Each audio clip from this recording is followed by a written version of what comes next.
So the theme for today is the question, how can I get rid of my identities?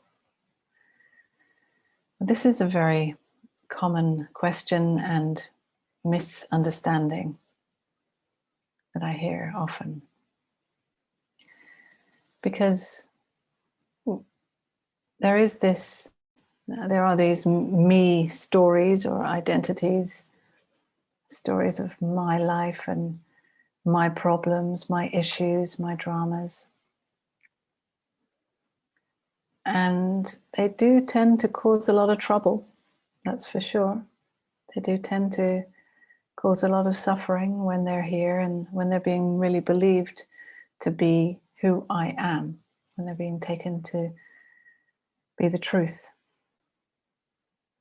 And so it would be understandable that you would want to get rid of them or try to push them away or change them so that you would have less suffering. Because perhaps you know the times when there are no me stories being believed in, then there's a deep relaxation, a peace. Because often when these identities are here, there is a sense of contraction, a limitation, perhaps the interactions that you have with other people when you're believing in that particular identity cause a lot of suffering in the way you interact and the way that you perceive what other people say to you or do with you.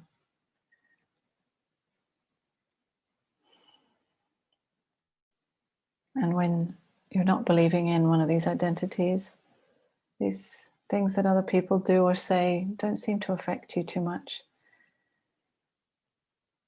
And so, of course, it's natural for the mind to create a separation between the times when you're believing in these identities and the times when you're not.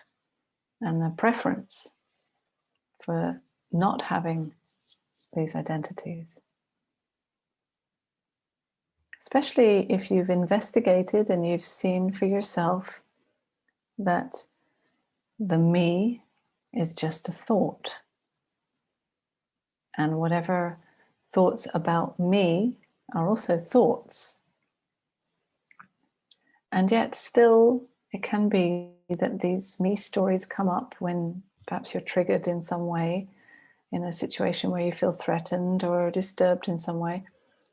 And then there you are, right, once again, believing in it and taking it really seriously, even though you've seen that they're just thoughts. So it can be understandable for the kind of spiritual identity in you to want to clean up all the other identities. And I find it an interesting one to highlight this spiritual identity, because this one rises above the other ones, takes itself to be more superior, saying, well, you down there, you're causing all the trouble. I'm perfect up here, and I'm going to tell you to go away to make space for this perfect spiritual identity. Very sneaky one, tricky one. One to really catch out, and one that perhaps we don't want to catch out because we like that one. It's a special me identity. It can feel very safe when you rise up on that superior high pedestal and want to clean up all the other kind of messy, disturbing, unspiritual identities. But sorry to say, well, I'm not sorry to say actually, but that spiritual identity is just another identity, just like all the others.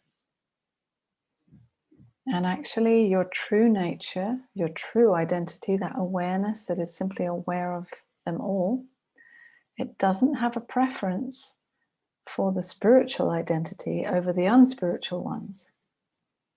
They're all just thoughts. even the most beautiful spiritual thoughts are just thoughts. We just pretend